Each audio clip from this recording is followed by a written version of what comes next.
At Christmas dinner, my daughter-in-law laughed at my old wallet and asked if I needed help paying for dessert. 10 minutes later, a private banker walked into the dining room and called me his bank's most valuable client.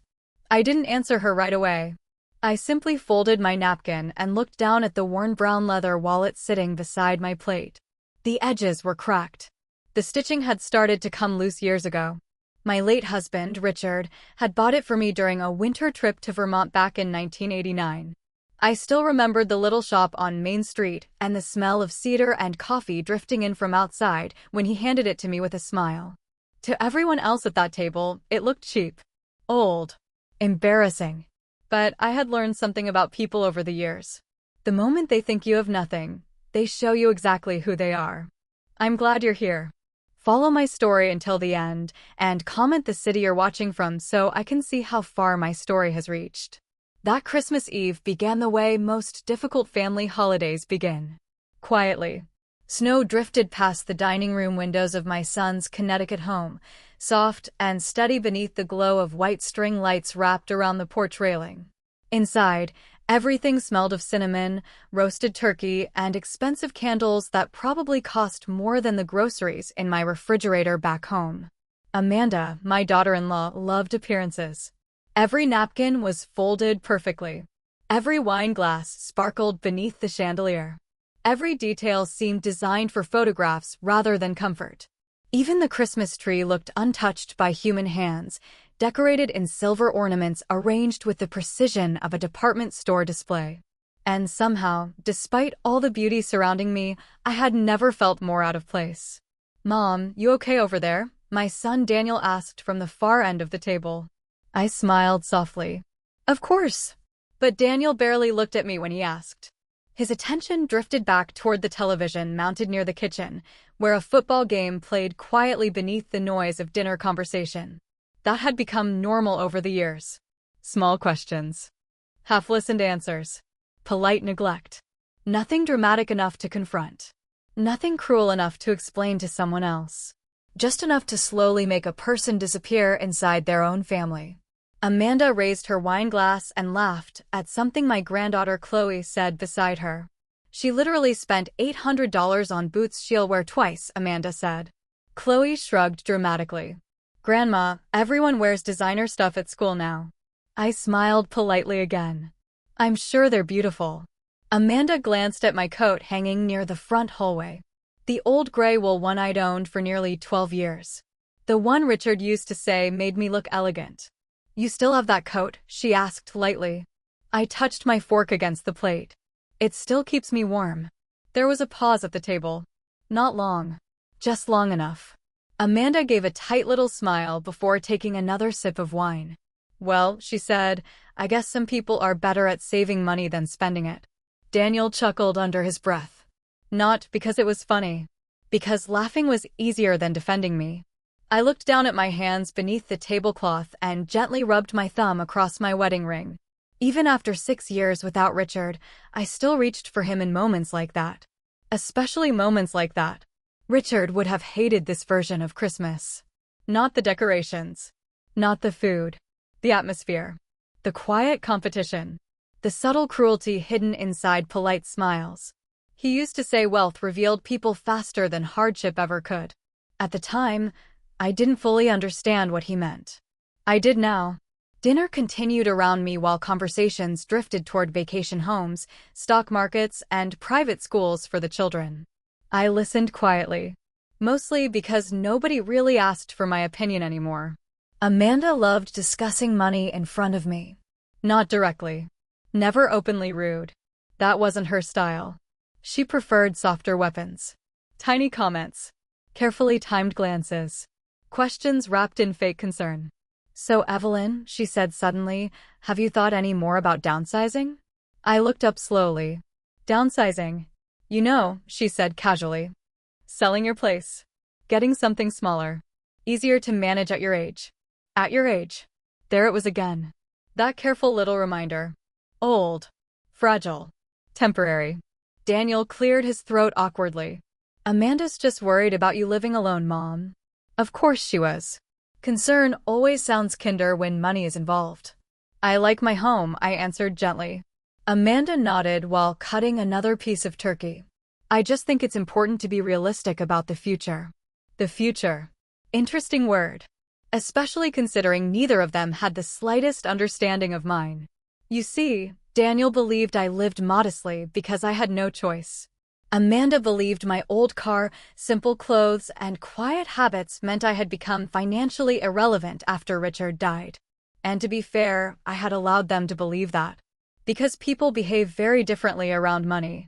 Tell someone you're wealthy, and they become careful. Tell someone you're struggling, and eventually, they reveal themselves. That old wallet beside my plate had become something of a joke in the family over the years. Cheap wallet. Cheap phone. Cheap shoes.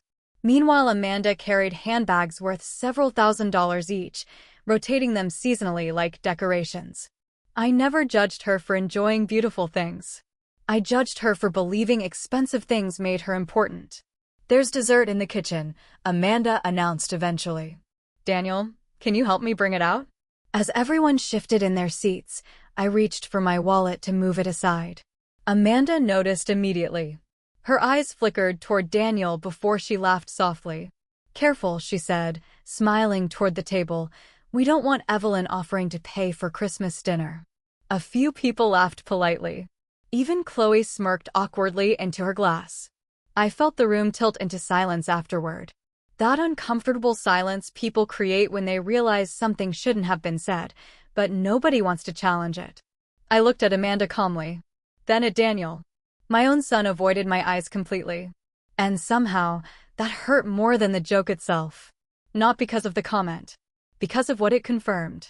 I wasn't family at that table anymore. I was scenery. An aging woman they tolerated out of obligation. Someone to smile at during holidays and quietly discuss afterward once she left the room. I picked up my water glass slowly. I wouldn't worry, I said softly. I've never needed help paying my bills. Amanda smiled tightly. Oh, I'm sure. Then the doorbell rang. Daniel frowned. You expecting someone? Amanda shook her head. No, a second later, the housekeeper crossed the hallway and opened the front door. Cold winter air swept briefly into the house. And then I heard a voice I recognized immediately. Good evening. I apologize for arriving unannounced. I'm looking for Mrs. Evelyn Carter. Every sound in the dining room seemed to stop at once. The football game. The silverware. Even Amanda's breathing. A tall man stepped into the doorway wearing a dark wool coat dusted with snowflakes.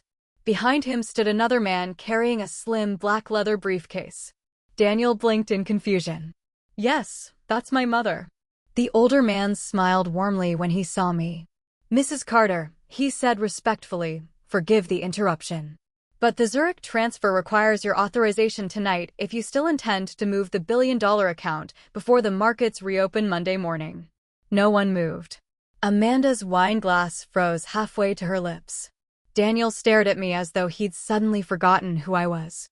And for the first time that entire evening, the room finally became quiet enough to hear the truth.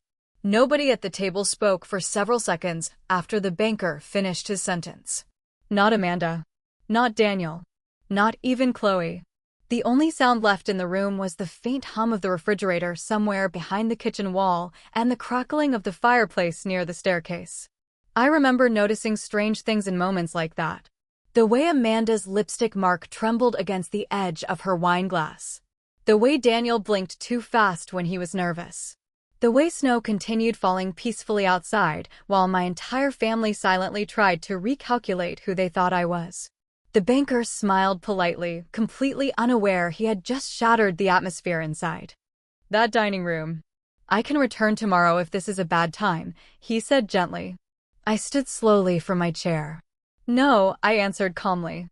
It's all right. Amanda finally found her voice. I'm sorry, she said with a strained laugh. Did you say $1 billion account? The banker nodded professionally. Yes, ma'am. Mrs. Carter requested the Zurich transfer review last quarter, and we still require final authorization before market opening. Daniel stared at me. Mom, that single word carried more confusion than emotion.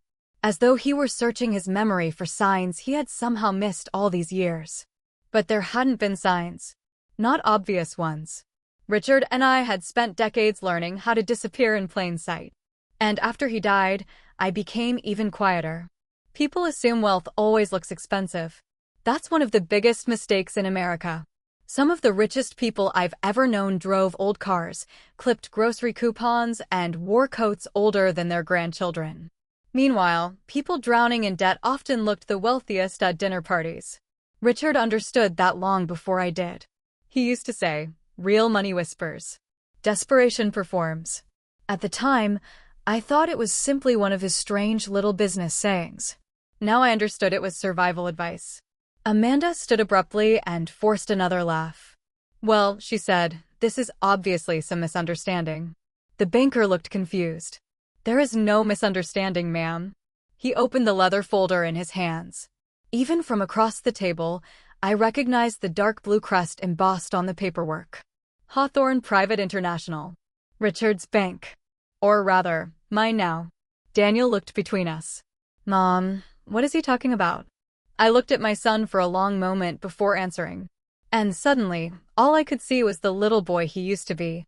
The little boy who once helped Richard shovel snow from our driveway at 6 in the morning. The little boy who used to crawl into our bed during thunderstorms. The little boy who cried the first time he left for college because he didn't want his mother standing alone in the driveway after he pulled away. That version of Daniel had loved me openly. The man sitting across from me now looked at me like a stranger. And maybe that change hadn't happened overnight. Maybe betrayal rarely does. Maybe families collapse quietly first. One ignored phone call at a time. One holiday invitation that feels more obligatory than loving. One subtle humiliation after another. Until eventually someone realizes they are no longer truly seen inside their own home. "I'll explain later," I told him softly. Amanda crossed her arms. "No offense," she said carefully, "but if this is some kind of scam, it is not," the banker interrupted politely. That seemed to irritate her even more. I could always tell when Amanda lost control of a situation. Her smile became too sharp, too polished, like glass stretched too thin. "Mrs. Carter," the banker continued, "we only need your signature regarding the Zurich allocation and the charitable transfer schedule your attorneys approved." Charitable transfer. Amanda's expression changed again. This time, fear slipped through. Very briefly. But I saw it. Because the moment greedy people hear the word charity, they immediately begin calculating what they might lose. Daniel rubbed his forehead slowly. "I don't understand," he whispered. No, he didn't. Because for years, Daniel believed his father built a comfortable business. A successful one, certainly. But modest. That was intentional. Richard hated attention. Especially financial attention. He grew up poor in Ohio during the 1950s and never fully trusted wealthy people who needed others to know they were wealthy. So when his early technology investments exploded in the late 80s and 90s, almost nobody outside a tiny legal circle ever knew how large our holdings had become. Not friends. Not extended family. Not even Daniel. Richard insisted on it. At first, I argued with him constantly. Why hide it from our own son? I once asked. I still remember that conversation clearly. We were sitting beside Lake Geneva during an anniversary trip years ago. Richard had folded his newspaper slowly before answering. "Because money changes how people love you," he said. At the time, I thought he sounded cynical. Now, standing in Daniel's dining room while Amanda silently stared at legal documents she was never supposed to see, I realized Richard had simply been right. The banker closed the folder gently. "Again, Mrs. Carter, I apologize for the interruption." "You're fine," I assured him. Amanda suddenly stood from her chair. "I think everyone needs dessert," she announced too loudly. Nobody moved. That's the thing about truth. Once it enters a room, normal conversation becomes impossible. Especially when that truth exposes years of hidden judgment. Daniel looked at my old wallet sitting beside my plate again. This time differently. Not with embarrassment. Not with pity. With confusion. And maybe shame. I picked it up carefully and slid it back into my purse. Then I looked at my son calmly. "You know," I said softly, "your father carried the same watch for 30 years. Daniel swallowed hard. He said replacing things simply because other people were impressed by newer ones was one of the fastest ways to stay emotionally poor. Amanda looked away immediately.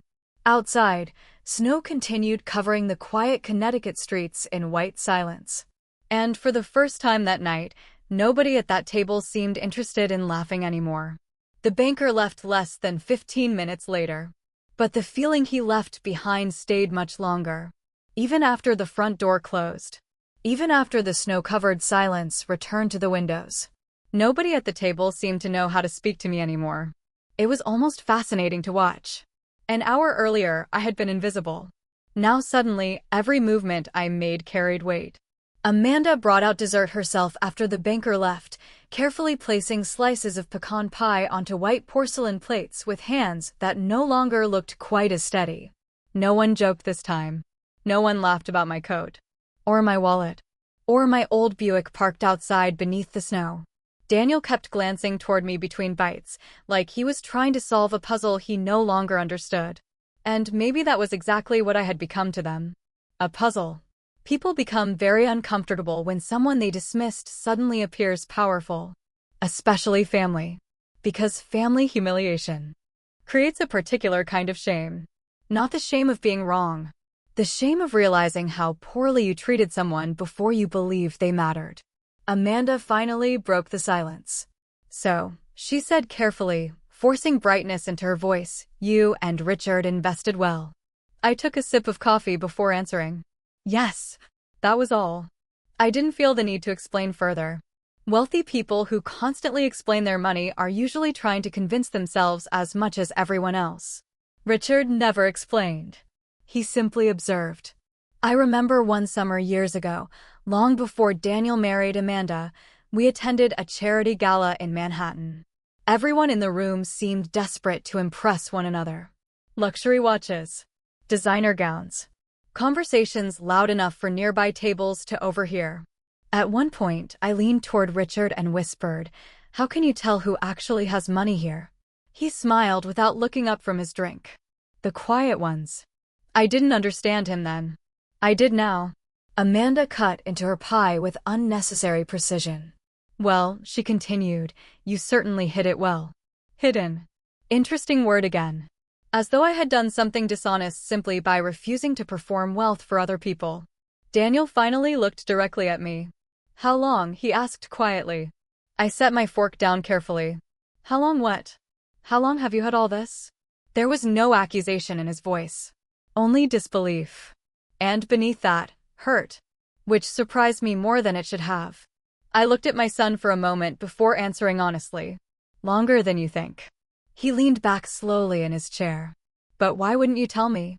That question settled heavily across the room. Because the truth was complicated. Not ugly. Just painful. "You stopped asking about my life years ago," I answered softly. The room went still again.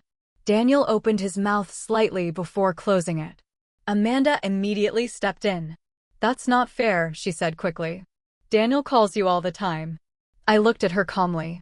"Does he?" Daniel stared down at his plate. And suddenly nobody seemed very hungry anymore. I didn't say it cruelly. That's important. People often imagine powerful moments as loud, dramatic speeches. Real disappointment rarely sounds like that.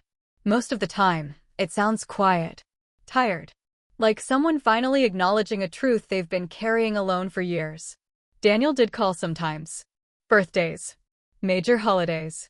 Occasional Sundays between meetings. But conversations had become rushed over time. Shorter. Distracted. And almost always centered around his schedule rather than mine. Meanwhile, Amanda managed the emotional atmosphere of the family with careful efficiency. Not openly controlling. Subtler than that. She redirected conversations. Corrected details. Decided where holidays happened. Who got invited. Who mattered. And slowly, over the years, I became less like a mother and more like an aging relative people politely accommodated. I don't think Daniel noticed it happening. That's the dangerous thing about manipulation done gently. It doesn't feel cruel while it's happening. It feels practical. Reasonable. Until one day someone realizes they no longer belong at their own table. Chloe pushed her dessert plate aside awkwardly. Grandma, she said softly, are you really a billionaire? Amanda immediately sighed. Chloe.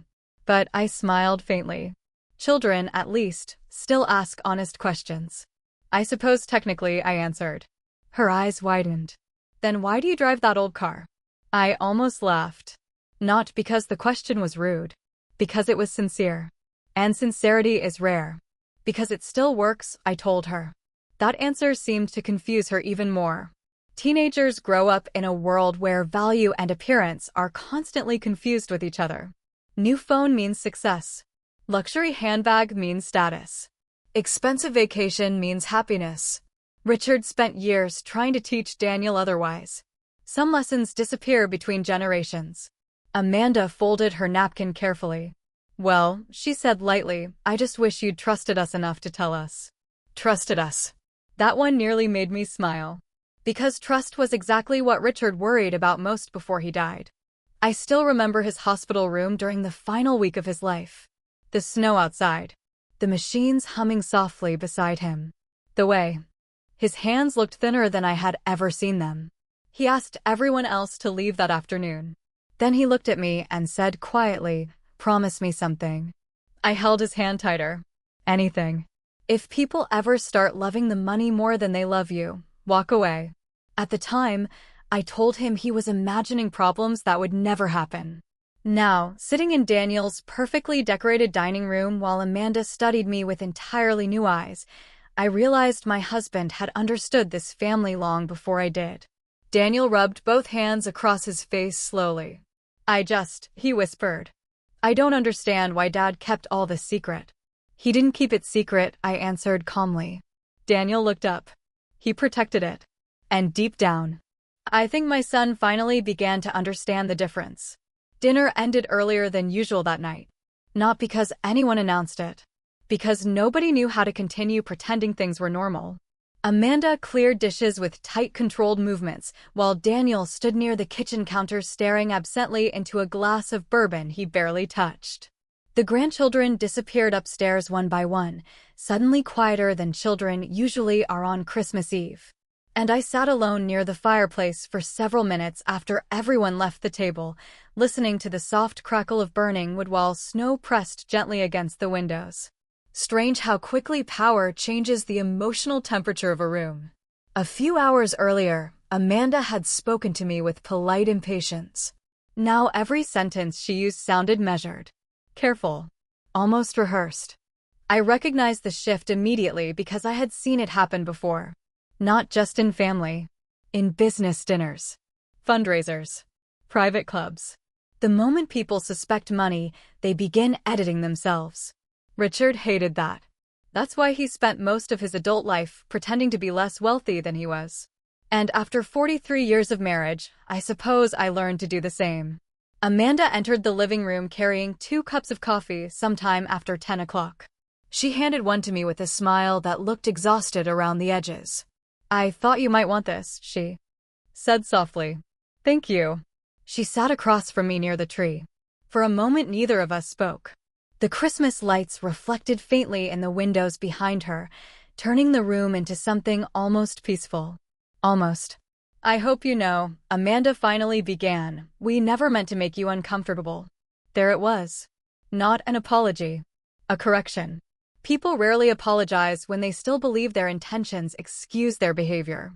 I wrapped both hands around the warm coffee mug before answering. You didn't make me uncomfortable, Amanda. She looked relieved too quickly. You made yourselves obvious. That landed harder. I could tell by the way her shoulders stiffened slightly. Amanda had always cared deeply about appearances. Not just clothes or houses. Perception. Control. She needed to feel admired inside every room she entered. And tonight, for the first time since I'd known her, she no longer controlled the atmosphere. I think there's been some misunderstanding over the years, she said carefully. I almost smiled. Misunderstanding. Another soft word people use when they don't want to say greed out loud. Outside, wind pushed snow against the windows in slow white waves. I watched it quietly before speaking again. When Richard died, I said softly, do you remember what you asked me 3 days after the funeral? Amanda blinked. No, I do. Her face changed slightly. Not dramatically. Just enough. That tiny flash people get when they suddenly realize a conversation is becoming dangerous. You asked whether I plan to keep the house much longer. Amanda immediately looked defensive. That was practical concern. You also asked Daniel whether widows usually updated wills quickly. Silence.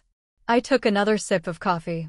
I remember, because your husband had barely finished writing his father's obituary. Amanda crossed her legs tightly. I think you're twisting things. Maybe. Or maybe time simply reveals patterns people once ignored. That's the difficult part about growing older. You stop hearing isolated comments. You start hearing themes. And once you recognize the pattern, you can never unsee it again. I remembered dozens of moments suddenly. Amanda insisting I didn't need a seat at certain vacations because travel would be exhausting for me. Amanda gently suggesting assisted living communities during brunch conversations. Amanda laughing when I brought homemade gifts instead of expensive store-bought ones. None of it cruel enough individually. That's what made it effective. Real emotional exclusion rarely arrives dramatically. It arrives politely. One small dismissal at a time. Daniel walked into the living room then, loosening his tie as he approached. He looked older tonight. Not physically. Emotionally. Like someone realizing his understanding of his own family had been incomplete for years. Mom, he said quietly, can we talk? Amanda stood immediately. I'll give you two space. But before she could leave, Daniel stopped her. No, he said tiredly. You should stay. Interesting. Very interesting. Because for the first time in years, my son sounded less afraid of disappointing his wife than confronting reality. Amanda sat back down slowly. Daniel lowered himself into the armchair across from me and rubbed both hands together nervously. I need you to explain something honestly. All right. Were you ever going to tell us? The answer should have been simple. But grief changes things. So does loneliness. And so does watching your own family slowly reduce you into a background character inside their lives. I don't know, I admitted quietly. Daniel frowned. Why not? I looked toward the Christmas tree. Richard used to decorate it every year while singing completely off-key to old Frank Sinatra records. The ornaments still hung exactly the same way he liked them. Silver first. Then glass. Then lights last because he claimed lights looked lonely without something to shine on. Some people leave echoes behind after they die. Richard left entire atmospheres. I think your father worried wealth would change how people treated us, I said finally. Daniel leaned forward. But we're your family. Yes. My voice stayed calm. But families change too. Amanda looked away immediately. That told me more than words could have. Because guilty people often react to truth physically before emotionally. Small movements. Avoided eye contact. Sudden interest in anything except the conversation happening in front of them. Daniel sat quietly for several seconds. Then he asked the question I think had truly been bothering him all evening. How much is it? There it was. Not, how are you feeling? Not, why did Dad hide this? Not, were you lonely all these years? Just a number. Money has a way of exposing the center of people's attention very quickly. I folded my hands together carefully. Enough that your father spent years building legal protections around it. Amanda's eyes lifted immediately. Legal protections. That phrase changed the room again. And in that moment, I realized Richard hadn't merely hidden our wealth from the world. He had hidden it from the people he feared might someday feel entitled to it most. I barely slept that night. Not because of the money. Money had surrounded my life for decades. Quietly. Carefully. Like background music you eventually stop noticing. No, what kept me awake was something far heavier. Recognition. Once certain truths become visible, you can't force yourself not to see them anymore. I stayed in the guest bedroom at Daniel's house while snow continued falling outside through most of the night. Around 3 in the morning, I walked quietly downstairs for tea and found the kitchen lights already on. Amanda sat alone at the island counter wearing a cream-colored robe, scrolling slowly through something on her phone. She looked startled when she saw me. Oh, she said quickly, locking the screen. I didn't know you were awake. I could say the same. For a moment neither of us moved. Then she gave a small tired laugh. Big night. Yes. I filled the kettle slowly while she watched me from across the kitchen. It amazed me how different silence felt now. Before dinner, Amanda's silences carried dismissal. Now they carried calculation. That's the thing about sudden financial revelations. People begin reviewing every past interaction they've ever had with you. Every joke. Every slight. Every moment they underestimated you. Amanda folded her hands carefully together. I hope you know, Daniel, and I never cared about your money. I glanced at her gently. You brought up my will before you brought up my loneliness after Richard died. Her face tightened immediately. That's not fair. Maybe not. But it was true. And truth rarely arrives wrapped in comfort. I poured hot water into 2 mugs out of habit before sliding one toward her across the counter. She looked surprised. Thank you. You're welcome. People expect revenge to feel dramatic, sharp, satisfying. But honestly, most of the time disappointment simply feels exhausting. Especially when it involves your own child. Amanda stared down into her tea before speaking again. Daniel really loved his father. I know. He struggled after Richard passed. I know that too. She hesitated. But Richard shutting him out financially hurt him. That sentence settled heavily between us. Interesting choice of words. Not, Richard protected the family. Not, Richard had reasons. Shutting him out. As though access to money were a form of love. I leaned gently against the kitchen counter. Did Daniel tell you that? Amanda looked down quickly. No, but she answered too fast. And suddenly something inside my memory shifted. A small moment. Almost invisible at the time. 3 months after Richard's funeral, Daniel had called asking strange questions about estate paperwork. At the time, grief blurred everything together, so I ignored the discomfort I felt. Now I remembered it more clearly. Mom, he had asked casually back then, Dad didn't leave behind any complicated offshore stuff, right? Offshore stuff. Such an oddly specific phrase. Especially for a man who supposedly knew nothing about our finances. I looked at Amanda quietly across the kitchen island. Then another memory surfaced. A dinner 2 years ago. Amanda joking about prenups while laughing with friends over wine. People with real money never trust family completely, she had said. At the time, everyone laughed. Richard didn't. He simply changed the subject. I understand now why he did. Amanda interrupted my thoughts carefully. You have to understand something, she said softly. Daniel's under a lot of pressure. Financial pressure? Her eyes flickered again. There it was. Tiny. Fast. But enough. I wrapped my hands around the warm mug and waited. Silence makes nervous people continue talking.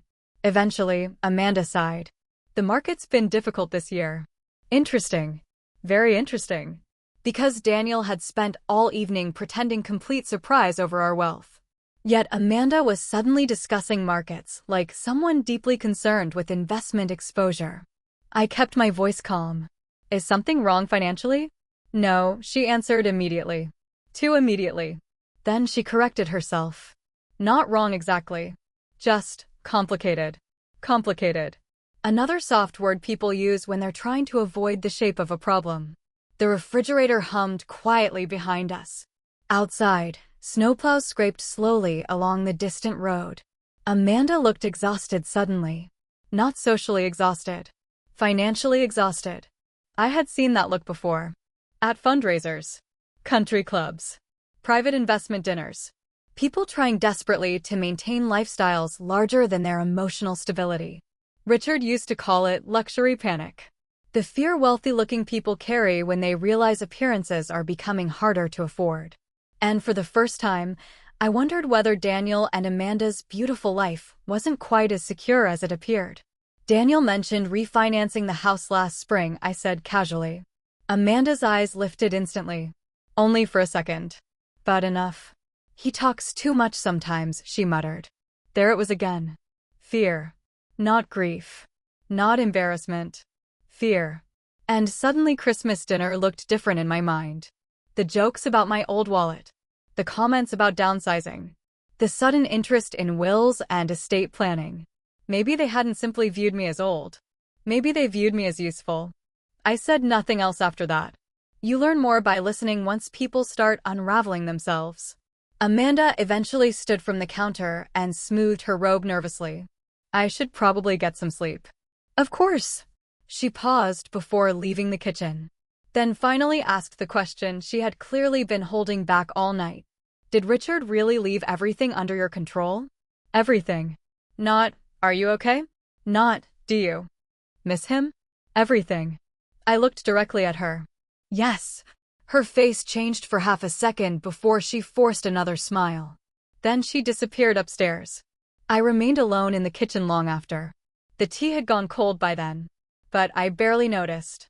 Because for the first time since Richard died, I finally understood what he had spent years trying to protect me from. It wasn't strangers. It wasn't business rivals. It was entitlement. The quiet, dangerous kind that slowly grows inside families once money enters the room. And deep down, I had the unsettling feeling Christmas dinner had only been the beginning. Christmas morning arrived quietly. Too quietly. When Daniel was little, Christmas mornings used to begin before sunrise. He would run down the hallway in flannel pajamas, nearly tripping over his own excitement while Richard pretended to still be asleep upstairs. Those mornings felt warm in a way money could never recreate. Now the house felt beautiful, expensive, perfectly staged, and strangely cold beneath all of it. I woke early and stood by the guest room window watching snow cover the backyard patio furniture in smooth white layers. Downstairs, I could already hear Amanda moving around the kitchen. Cabinet doors opening, coffee brewing, the careful sounds of someone trying to regain control of a situation. By the time I came downstairs dressed for the day, Amanda had arranged breakfast neatly across the marble island. Fresh fruit, pastries, coffee served in matching white mugs. Everything looked elegant enough for a magazine spread. But nobody looked relaxed. Daniel sat scrolling through his phone with deep lines across his forehead. Chloe barely glanced up from her cereal. Even the younger grandchildren seemed unusually careful around me now. As though wealth itself had changed my face overnight. Funny how quickly people rewrite your identity once money enters the conversation. Amanda smiled the moment she saw me. Good morning, Evelyn. Not Mom anymore. Not Mrs. Carter either. Evelyn. People often switch language subtly when they feel uncertain. I smiled politely. Good morning. Daniel stood quickly. Mom, coffee? I can get it. No, really. He poured it himself before I could move. A tiny gesture. But I noticed. You notice everything once people begin overcorrecting their behavior. Amanda slid a plate toward me. I made your favorite cinnamon rolls. Interesting again. Because I had never once told Amanda cinnamon rolls were my favorite. Richard loved them. Not me. But wealthy people often stop being treated like individuals. Instead, others begin performing versions of care they think wealth deserves. I thanked her anyway. Breakfast conversations stayed painfully cautious for almost 20 minutes. No one mentioned the banker. No one mentioned Zurich. No one mentioned billions of dollars sitting quietly behind legal structures none of them understood. But the tension remained inside every sentence. Finally, Daniel cleared his throat. So, he began carefully, how involved are you with all of Dad's companies now? There it was. Not grief. Not curiosity about Richard's legacy. Business. I buttered my toast slowly before answering. I'm not involved in day-to-day operations. But you control everything? Amanda asked it too quickly. Daniel shot her a look immediately. What? I'm just trying to understand. No. She was trying to calculate. There's a difference. I folded my napkin carefully across my lap. Your father created trustees and legal oversight years ago. Amanda leaned slightly forward. But final authority stays with you? Interesting choice of wording again. Final authority. Not family stewardship. Not legacy. Authority. The kitchen suddenly felt very still. I remembered another conversation with Richard years ago after one particularly uncomfortable charity event in Boston. A wealthy developer spent the entire evening bragging loudly about inheritance structures while his adult children hovered around him like nervous employees. On the drive home, Richard loosened his tie and said quietly, "The fastest way to destroy a family is to confuse love with access." At the time, I thought he sounded dramatic. Now I realized he sounded experienced. Daniel rubbed his jaw slowly. "I just wish Dad trusted me enough to prepare me." I looked at him gently. "Prepare you for what?" "For responsibility." That word sat heavily between us. Responsibility. Interesting how often people describe access to wealth using noble language. Amanda nodded beside him. "Managing something that size must be overwhelming for you alone." There it was again. The soft positioning.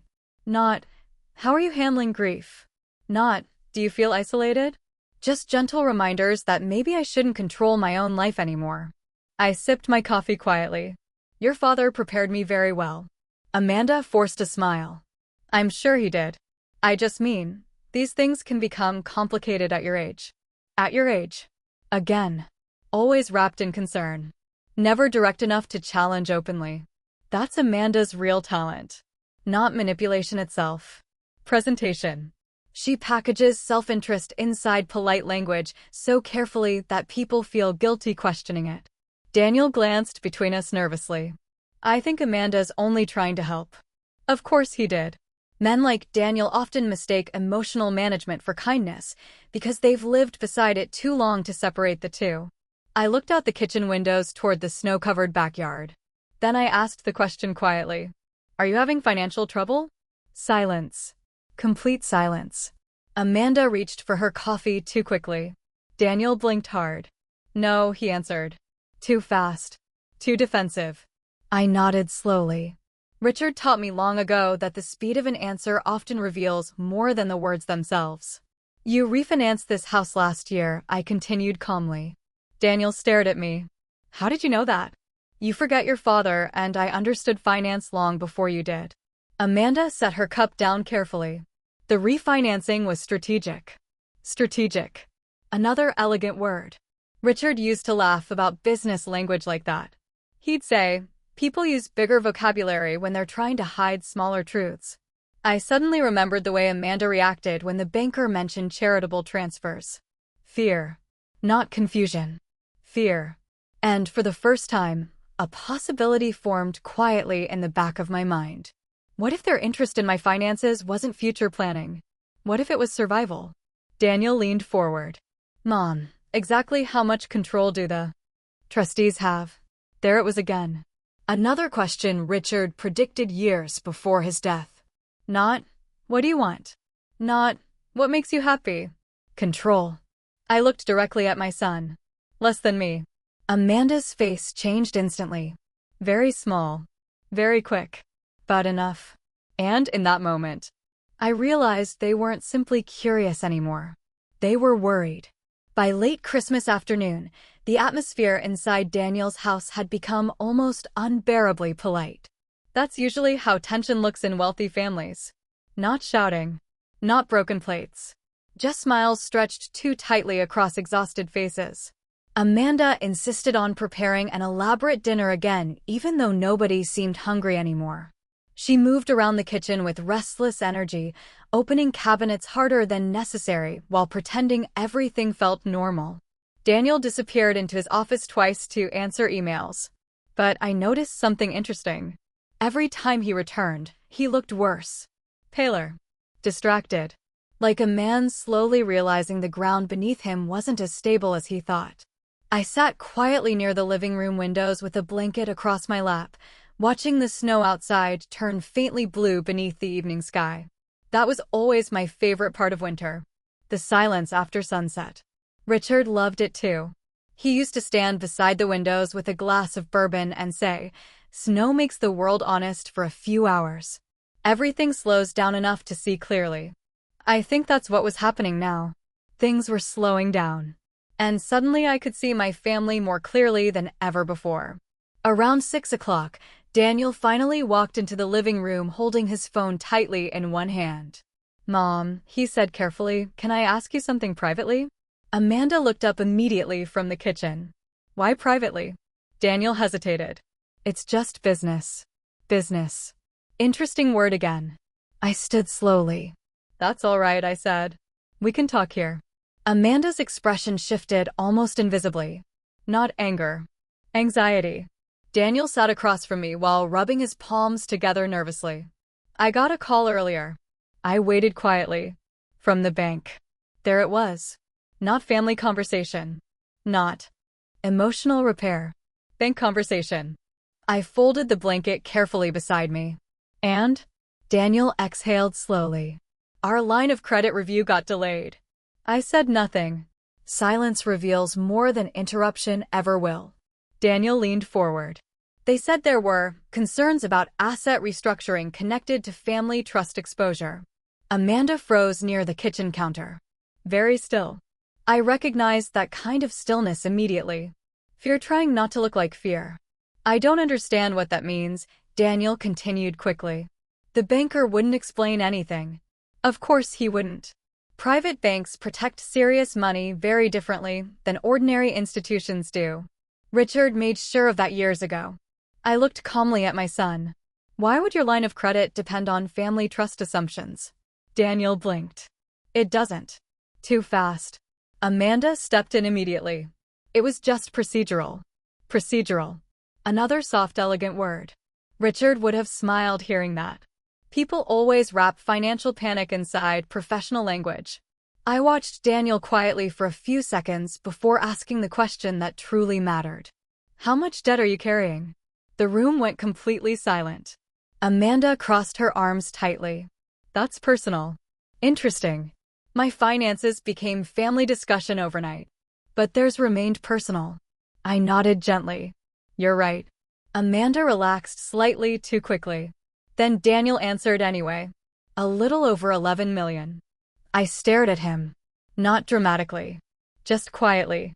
Because sometimes shock becomes too heavy for visible reactions. $11 million. The beautiful house. The luxury vacations. The designer schools. The country club memberships. The Tesla. Suddenly all of it rearranged itself inside my mind. Not wealth. Leverage. Not security. Performance. Amanda moved toward the fireplace defensively. It sounds worse than it is. No. It sounded exactly like what it was. A lifestyle balanced on borrowed money and future expectations. Richard warned me about people like this decades ago. Not evil people. Just emotionally trapped people. People who build lives too expensive to emotionally survive downsizing. Daniel rubbed both hands over his face. We thought things would stabilize next year. I asked quietly. Amanda answered before he could. The investments were supposed to mature. Supposed to. Another dangerous phrase. I looked at my son carefully. And where exactly did you expect future stability to come from? Neither of them answered immediately. That silence told me everything. Because suddenly dozens of small moments from the past few years aligned perfectly. The sudden conversations about wills. Amanda asking whether I planned to sell my home. Daniel casually discussing estate taxes during holidays. The jokes about downsizing. The assisted living brochures left, accidentally, on my kitchen counter last spring. It was never concern. It was forecasting. And deep down, I think they believed eventually Richard's money would rescue them from the life they built trying to look richer than they actually were. Amanda finally spoke softly. We never planned to hurt you. That sentence sat heavily in the room. Because people rarely say things like that unless harm has already entered their thoughts. I looked toward the Christmas tree lights glowing softly in the darkening room. Then I remembered another conversation with Richard from years earlier. We had just left a dinner party where a wealthy couple spent the evening quietly insulting Richard's modest watch and old Mercedes. On the drive home, I asked why he never corrected people when they underestimated him. He smiled slightly and kept his eyes on the road. Because the fastest way to understand someone's character is to let them feel superior. At the time, I laughed. Now I understood it was one of the most important lessons he ever taught me. Daniel's voice pulled me back. Mom, are you going to change the trust? There it was. Finally. Not hidden anymore. Not softened. The real fear underneath everything else. I looked directly at him. Why would you ask that? Amanda answered this time. Because clearly Richard designed it to protect assets from people. People. Not markets. Not lawsuits. People. And for the first time since Christmas dinner began, Amanda accidentally told the truth. After that conversation, something inside the house changed completely. Not visibly. No dramatic confrontation. No yelling. Just a quiet shift in gravity. The kind families pretend not to notice while everything underneath them slowly rearranges itself. Dinner that evening felt almost ceremonial. Amanda lit candles again. Daniel opened another expensive bottle of wine. Christmas music drifted softly through hidden ceiling speakers while snow continued falling outside in perfect movie-like silence. But nobody relaxed. Not really. Because once money becomes visible inside a family, every conversation starts carrying hidden weight. Every gesture begins asking questions nobody wants spoken aloud. I noticed Amanda watching me constantly now. Not openly. Small glances. Careful observations. The way people study something valuable after realizing they may not actually own access to it. Daniel barely touched his food. Around halfway through dinner, he finally set his fork down. "Mom," he said carefully, "I think maybe we should all sit down with your attorney sometime." There it was. Not grief. Not reconnection. Structure. Access. Planning. Amanda immediately nodded. That actually sounds smart. Of course it did. I folded my napkin calmly beside my plate. For what purpose? Daniel looked caught off guard by the question. Well, just so everyone understands things. Everyone. Interesting word again. Richard spent years designing legal systems specifically so everyone would not understand things. I took a sip of water slowly. Your father understood things perfectly. Amanda smiled tightly. But circumstances change. No, people do. That's the difference. The room fell quiet again. I noticed Chloe staring down at her phone awkwardly while the younger children whispered in the next room near the tree. Children always sense tension long before adults admit it exists. Daniel leaned forward. We're not trying to pressure you. I looked at him gently. But you are trying to prepare for access. Amanda's face hardened for half a second before softening again. That's unfair. Maybe, but not inaccurate. I remembered another Christmas nearly 20 years earlier when Daniel was still in college. Richard gave him a simple leather notebook instead of the expensive watch Daniel secretly wanted. Daniel tried to hide his disappointment back then. After dinner, I asked Richard privately why he hadn't bought the watch. He smiled and said, if he learns to value appearance before stability, he'll spend his whole life performing wealth instead of building peace. At the time, I thought Richard was being overly strict. Now I wondered if he had simply seen further ahead than I did. Amanda suddenly stood and began clearing plates too quickly. I'll make coffee. Daniel watched her leave before lowering his voice slightly. She's stressed. I know. You have to understand. Things have been difficult financially. There it was again. Not honesty. Preparation. Like someone slowly introducing a problem before asking for rescue. I stayed quiet. Silence makes people reveal more than questions ever do. Daniel rubbed his wedding ring absently. The market turned against us last year. Some investments collapsed. How much? He exhaled slowly. More than we expected. That wasn't an answer. It was camouflage. Richard hated camouflage language. He used to say, if someone refuses clear numbers, it's because they're afraid of clear truth. I looked directly at my son. How bad is it? For a moment, Daniel looked very young again. Not physically. Emotionally. Like a frightened man standing inside a life too expensive to maintain. We could lose the house. There it was. Finally. The real fear. Not embarrassment. Not pride. Collapse. I felt something heavy settle quietly inside my chest then. Not satisfaction. Certainly not victory. Just sadness. Because despite everything, this was still my son. And somewhere beneath the financial mistakes, the emotional distance, and Amanda's careful manipulation, I could still see pieces of the boy Richard and I raised. Amanda returned carrying coffee cups on a silver tray. Perfect posture. Perfect smile. Perfect timing. Everything all right? She asked lightly. Daniel looked away immediately. No, the honesty surprised all three of us. Amanda froze briefly before setting the tray down. What do you mean no? Daniel rubbed both hands across his face. I'm tired of pretending. Interesting.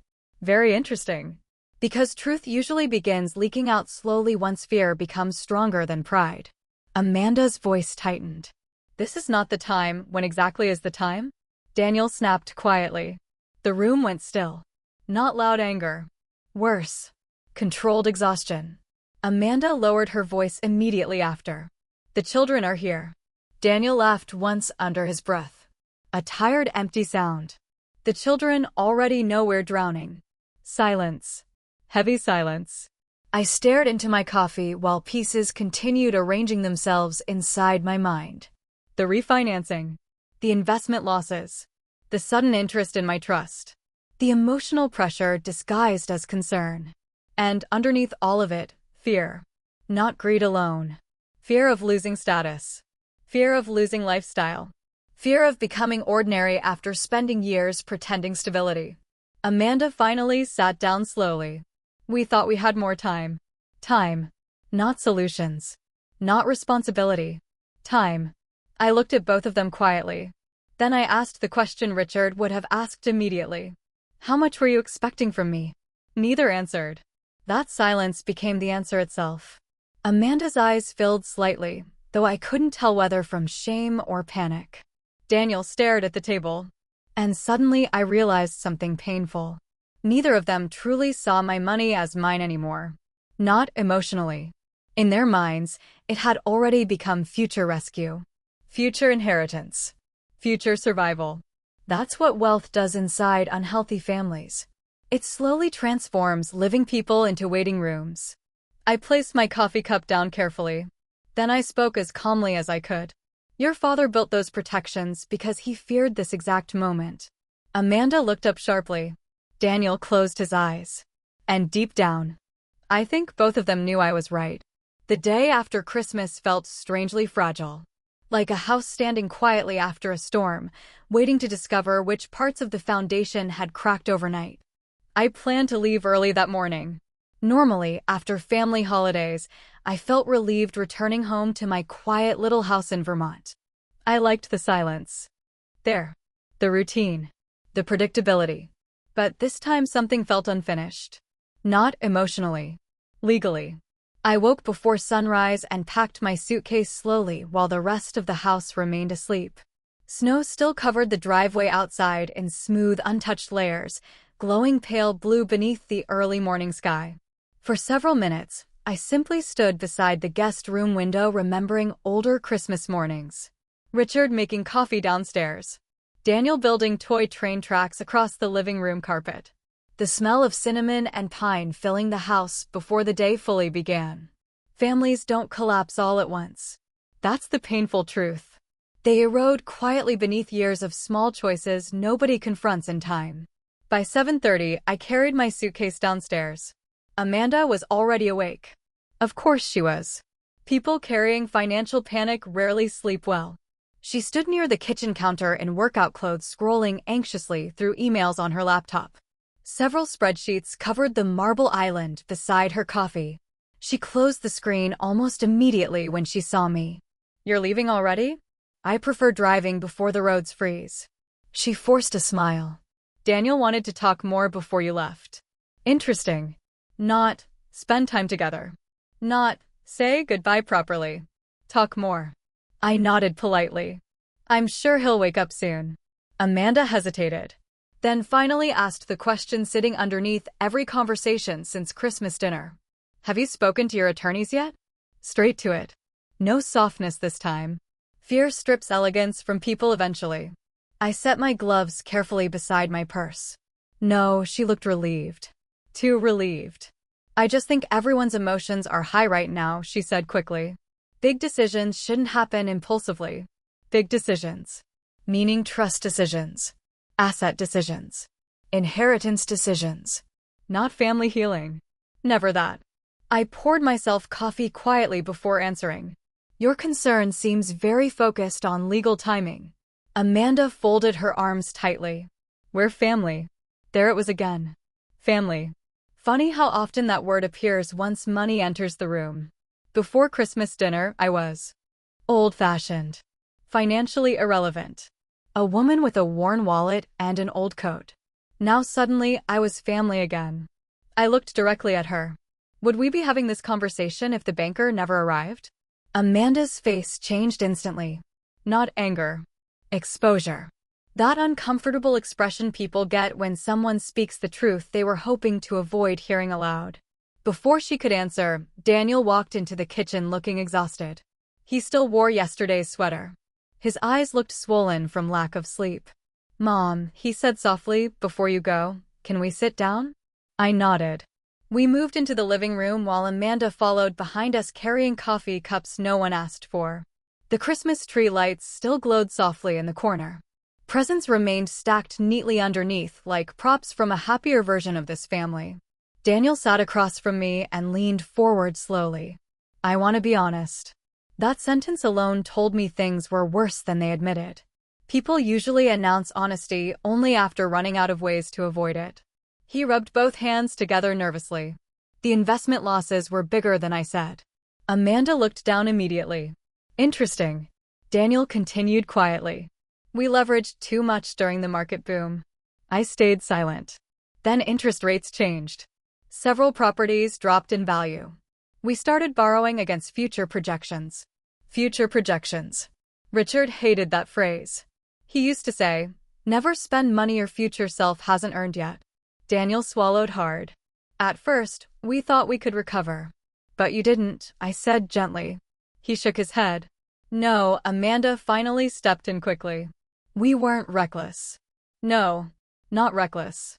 Just addicted to maintaining appearances. There's a difference." I remembered the vacations, the luxury renovations, the designer furniture constantly replaced every few years. Not because anything was wrong with the old pieces, because image requires constant feeding. Richard understood that trap early in life. That's why he refused to compete socially with wealthy people trying to impress each other. He once told me, "The richest person in the room is usually the one least interested in proving it." Daniel stared down at the carpet. "We thought eventually there'd be inheritance planning." There it was. Finally said out loud. Inheritance. Not abstract anymore. Not hidden beneath careful language. Real. Heavy. Amanda's voice softened immediately after. "We never wanted anything bad to happen to you." Again with that sentence. As though basic kindness deserved credit. I looked at both of them quietly. "Did you ever ask yourselves whether I might want my money used differently?" Neither answered. Because honestly, I don't think they had. Not truly. In their minds, the trust already existed as future rescue for their collapsing life. Daniel's voice cracked slightly. "We're scared." That finally sounded honest. Not polished. Not strategic. Just human. And strangely enough, that was the first moment during the entire holiday I truly felt compassion for him again. Fear makes people smaller. Pride makes them cruel. And my son had clearly been living beneath both for quite some time. Amanda sat rigid beside him. We could lose almost everything. I looked toward the Christmas tree lights glowing softly in the dim room. Then I remembered sitting beside Richard during one difficult financial period early in our marriage long before we became wealthy. We had almost nothing back then. Tiny apartment. Second-hand furniture. Shared worries. But I never once felt emotionally unsafe beside him. Because poverty and greed are not the same thing. One is financial. The other is spiritual. I looked back at Daniel calmly. "What exactly were you expecting me to do?" Silence filled the room again. And deep down, I think all three of us already knew the answer. I didn't answer Daniel right away. Not because I didn't know what he wanted. I knew. The room knew. Even the silence knew. Outside, snow continued falling softly across the long driveway while the Christmas tree lights blinked quietly in the corner beside us. The entire house looked warm enough to belong in a holiday catalog. But warmth and peace are not the same thing. I looked at my son carefully, then at Amanda. Two exhausted people sitting inside a beautiful life they could no longer afford. And for a moment, I remembered another winter decades earlier when Richard and I nearly lost everything during a recession in the early 80s. Back then we lived in a small townhouse outside Chicago. Daniel was still little enough to believe hot chocolate could solve almost any problem. Richard worked 18-hour days trying to save a failing investment partnership. I remember sitting beside him at our tiny kitchen table one night while overdue bills covered every surface. I asked him if he was scared. He smiled tiredly and said, "Of course. But fear isn't the dangerous part. Desperation is." At the time, I didn't fully understand the difference. Now I did. Because desperation changes how people love, how they speak, how they justify things they once believed they'd never become. Amanda leaned forward carefully. "We're not asking you to fix everything. No, not yet. People rarely begin with the full request. They start with emotional positioning first." Daniel rubbed his forehead slowly. "We just need time. Time. Again that word. Time to refinance. Time to stabilize. Time to avoid collapse." I folded my hands together calmly. "How long have things been this bad?" Daniel hesitated. Amanda answered instead. "About 14 months. 14 months. That meant nearly every uncomfortable conversation I'd experienced recently suddenly carried new meaning. The sudden concern about my future. The repeated discussions about wills. The pressure to sell my house and simplify. Even Amanda's constant comments about how difficult aging alone must feel. It was never entirely about care. It was preparation. I looked toward the fireplace quietly. "You should have told me the truth." Daniel lowered his eyes. "We were ashamed." That, at least, sounded honest. I believed him. Not Amanda completely. But Daniel, yes. Shame has a different texture than manipulation. You can hear it in someone's breathing. See it in the way they avoid eye contact. Amanda crossed one leg tightly over the other. "We thought we could solve it before anyone found out." Of course they did. That's what image-driven people always believe. That appearances can outlast reality if they manage the performance carefully enough. Richard spent years warning me about that kind of thinking. He called it living for witnesses. Building a life designed to impress observers instead of sustain peace. And suddenly I understood why he protected the trust so aggressively before he died. Not because he distrusted Daniel completely. Because he understood human weakness. Especially financial weakness. I finally asked the question sitting quietly underneath everything else. "How much are you expecting from me?" The room became very still. Amanda's lips parted slightly before closing again. Daniel answered softly. "I don't know. That wasn't true. People always know the number living secretly inside their hope. They may not say it aloud, but they know." I stood slowly from the couch and walked toward the Christmas tree. The ornaments reflected softly against the dark windows. Richard collected many of them during our travels over the years. Vienna, Prague, Zurich, Tokyo. Each one carried a memory far more valuable than the money behind it. That's another thing wealthy people sometimes forget. Money itself is rarely the most important part of wealth. Freedom is. Privacy. Safety. The ability to live quietly without needing permission from fear. I touched one silver ornament gently before speaking. "Your father built that trust to survive generations." Neither of them answered. He spent decades protecting it from lawsuits, markets, governments, and family pressure. Amanda stiffened slightly at those last two words. Family pressure. Sometimes truth doesn't need to shout to wound people. Daniel's voice sounded smaller now. "We're still your family." I turned slowly toward him. "Yes." Then I paused. "But lately, I'm not sure whether you see me as your mother or your contingency plan." That one landed hard. Amanda immediately looked offended. "That's unfair." "Maybe, but not cruel. Just honest." And honesty sounds harsh inside families built on avoidance. Daniel looked physically ill now. "I never wanted you to feel used." I believed that too. At least partially. The difficult thing about emotional manipulation is that many people participating in it don't fully recognize it themselves. Amanda probably convinced herself her concern was practical love. Daniel probably convinced himself future inheritance was natural family planning. But intent doesn't erase impact. I walked back toward my chair slowly. Then my phone rang. All three of us looked toward the screen at once. Hawthorne Private International. Amanda noticed the name immediately. So did Daniel. I answered calmly. Hello. Mrs. Carter, the familiar voice said warmly. Apologies for the timing. Your attorney finalized the revised protection structures this morning. Protection structures. Interesting phrase to hear out loud in that room. I see, I answered quietly. We simply require confirmation before the trustees implement the changes Monday. Amanda went completely still beside Daniel. Even he looked pale now. Because suddenly this wasn't theoretical anymore. The trust could change. Access could disappear. Expectations could collapse. The voice continued. Mr. Carter specifically requested immediate activation if any financial pressure from relatives ever emerged around the estate. Silence filled the room. Heavy silence. Richard. Even gone 6 years, still seeing further ahead than the rest of us. I closed my eyes briefly, then answered softly, I'll review everything tomorrow. Of course, Mrs. Carter. The call ended. Nobody spoke afterward. Not for several seconds. Then Amanda whispered the question she probably regretted the moment it left her mouth. What changes? I looked at her quietly. And for the first time since Christmas dinner began, I realized I finally held complete control over what happened next. Amanda didn't answer my question immediately. She just stared at me across the living room while the Christmas tree lights reflected faintly in her eyes. What changes? She repeated softly. Not angry this time. Not defensive. Afraid. Real fear strips polish away from people faster than almost anything else. I set my phone down carefully on the side table beside me.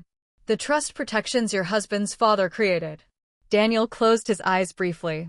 Amanda looked between us. What exactly does that mean? I could have answered cruelly. I could have enjoyed the moment. Maybe some people would have. But revenge had never interested Richard. And after 43 years with him, it stopped interesting me too. So I answered honestly.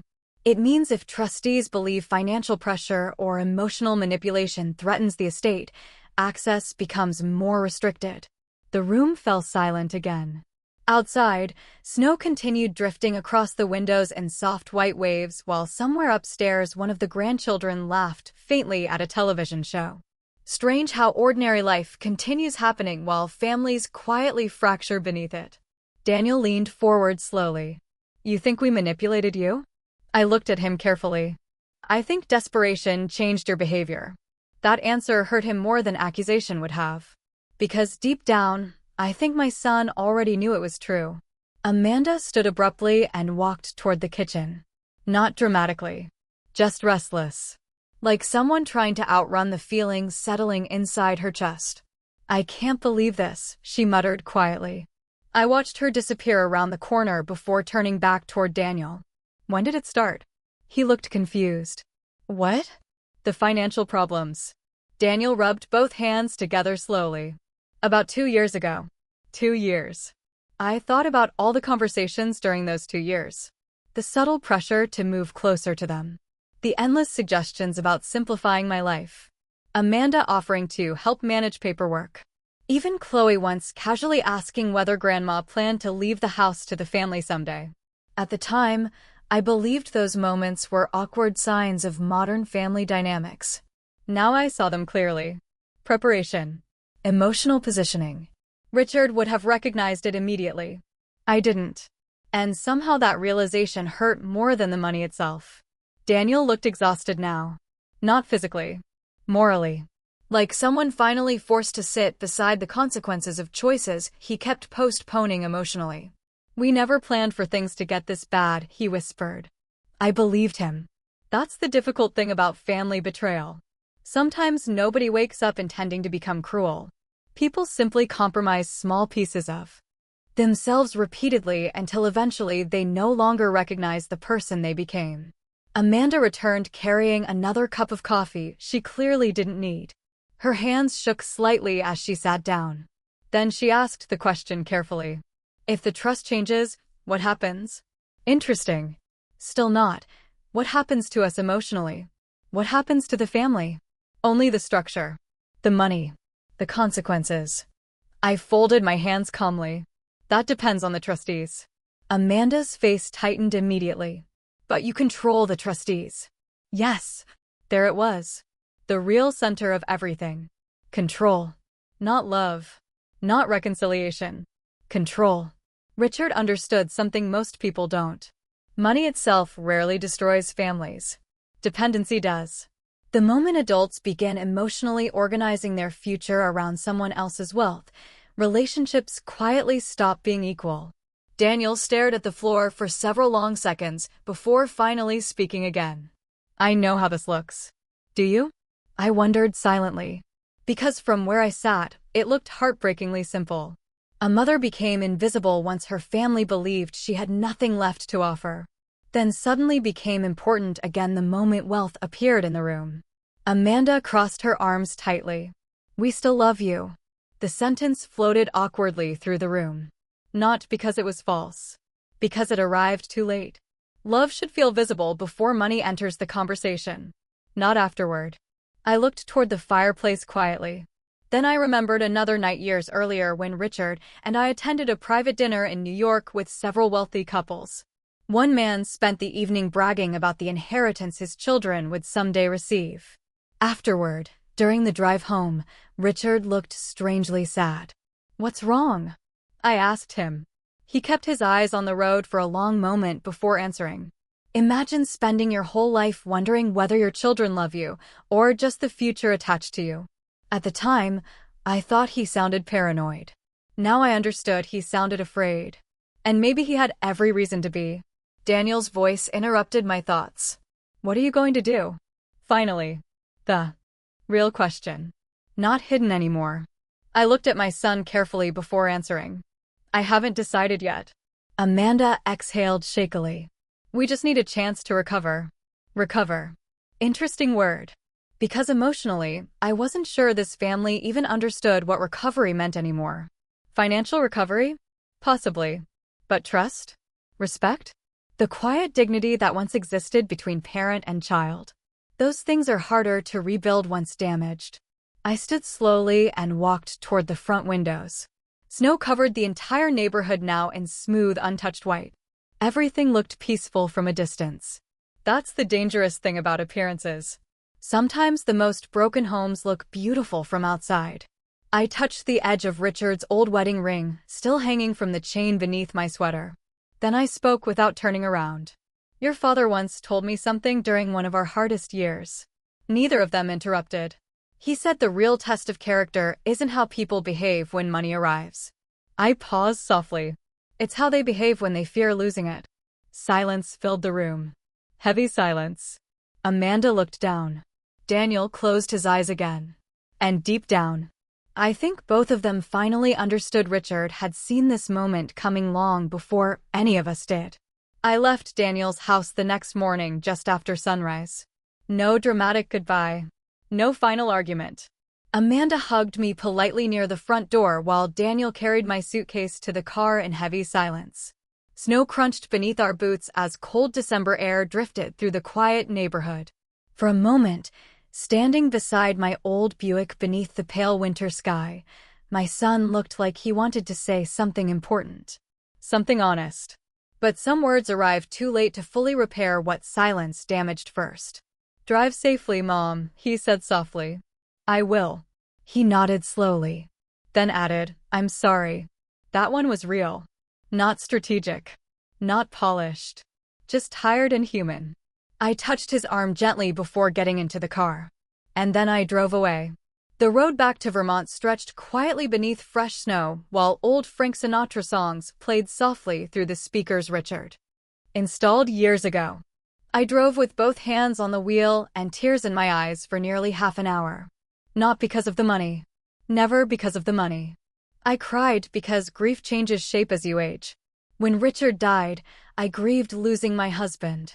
But during that Christmas, I realized I had also been grieving the slow disappearance of my family for years without fully admitting it to myself. That kind of loneliness happens quietly. No single moment causes it. It builds slowly through forgotten phone calls, distracted conversations, and holidays where you begin feeling more like a guest than a mother. By the time I reached Vermont, snow had already covered most of my driveway. My little house sat exactly as I left it. Simple, quiet, peaceful. I stood inside the front hallway for several minutes after entering, listening to the silence around me. Then I noticed something strange. For the first time in years, the silence didn't feel lonely anymore. It felt honest. Over the next several weeks, I met privately with the attorneys and trustees Richard selected long before his death. Some protections stayed exactly the same. Others changed. Not out of revenge. That part matters. I didn't punish Daniel. I didn't cut him out. And I certainly didn't destroy his life. Richard would have hated that. But I also refused to reward emotional dependency disguised as family obligation. So new boundaries were created. Stronger ones. The trust would continue supporting future generations carefully through education, healthcare, and structured protections. But unrestricted access? No. Richard built the estate to create stability, not entitlement. And finally, I understood why. A month later, Daniel visited me alone. No Amanda. No financial documents. No rehearsed conversations. Just my son standing awkwardly on my porch holding grocery bags and looking suddenly younger than 60 years old. I brought dinner, he said quietly. I let him in. That evening we sat together at my small kitchen table eating soup while snow fell outside the windows exactly the way it had during his childhood. At first conversation stayed careful. Then slowly, it became real. Daniel admitted things I think he'd been avoiding for years. The pressure. The debt. The exhaustion of maintaining appearances. The fear of failing publicly. And finally, the hardest truth of all. I think somewhere along the way, he whispered, staring down into his coffee, I stopped seeing you as a person with your own life. That sentence hurt. But honesty often hurts before it heals. I reached across the table and placed my hand gently over his. You were scared, I said softly. He nodded. So were you, he answered. And he was right. I had been scared too. Scared of becoming invisible. Scared of aging alone. Scared that maybe the distance growing inside my family was simply part of getting older in modern America. But Richard was right about one thing. Money doesn't create character. It reveals it. Months passed. Slowly, some things improved. Daniel downsized the house. Sold several investments. Changed jobs. The country club membership disappeared first. Then the second vacation property. Amanda struggled with those changes more than anyone else. I think losing status felt, to her, like losing identity. But over time even she softened. Not completely. People rarely transform overnight. Still, the performance began fading. And underneath it, occasionally, I caught glimpses of sincerity. Real sincerity. Not the polished version designed for appearances. The following Christmas, Daniel asked if I would host dinner at my house instead. Just immediate family. No extravagant decorations. No catered food. No performance. Only us. I almost said no. Part of me wanted to protect the quiet peace I rebuilt after leaving Connecticut. But another part remembered something Richard once told me during one difficult year of our marriage. Families survive, he said, when at least one person chooses honesty before pride. So I agreed. That Christmas looked nothing like the year before. My dining table was smaller. The chairs didn't match perfectly. The roast cooked unevenly because my old oven had its moods. And yet somehow, everything felt warmer. Real conversation returned slowly. Not perfect. Not magical. Just real. At one point during dessert, Chloe looked around the table and laughed softly. This feels different. I smiled. Yes, I answered quietly. It does. Later that night, after everyone left, I stood alone in the kitchen washing dishes while snow drifted peacefully outside the windows. Richard's old wallet still sat beside my purse on the counter. Worn. Cracked. Ordinary looking. I picked it up gently and smiled to myself. Funny how the thing they mocked most at Christmas dinner became the very thing that revealed everything hidden underneath our family all along. Not wealth. Not power. Truth. And for the first time in many years, I no longer felt invisible at my own table.